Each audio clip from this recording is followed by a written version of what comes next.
Ке останат ли СДСМ сами за предстојните избори? По најавата за излегување од владата на партијата на Таравари, се поставува прашањето дали и другите коалициони партнери на Ковачевски размислуваат за напуштање на политичкиот брак или пак за дали би коалицирале и по изборите со социјалдемократите.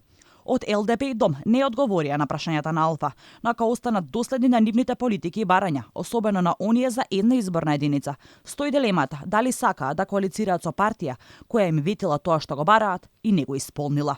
Несагласување, особено на партијата на Мрачанин, односно Дом, со политиките на Ковачевски имаше на повеќе теми.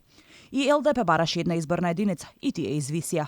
Се пореално е дека од таквите очекувања нема ништо да има, бидејќи се ближат изборите, а на 6 месеци пред одржување на истите, изборниот законник не сме да се менува. И партијата на Зајкова не се согласуваше со законот за амнестија. И од ЛДП останаа неми на прашањата дали ќе останат со СДСМ и дали би коалицирале со Ковачевски постизборно. Само од НСДП се одважија да одговорат. Од партијата на Мисовски, кој е еден од подпредседателите на Законодавниот дом, велат дека тие се лојален коалиционен партнер. За предстојните избори НСДП ги отпочна разговорите со нашиот коалиционен партнер СДСМ. Како партија бевме кредибилен и лојален партнер во коалицијата.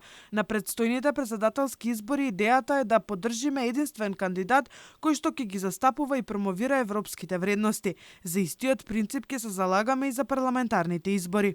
Претходно, Демократски сојуз, односно Трајанов, ја напушти владината коалиција заради францускиот предлог, а последната изјава на Таравари беше повод делот аналитичарите, но и поранешни пратеници, да излезат со став дека Алијанса сака да се спаси од бројот што тоне и затоа ја напушта коалицијата.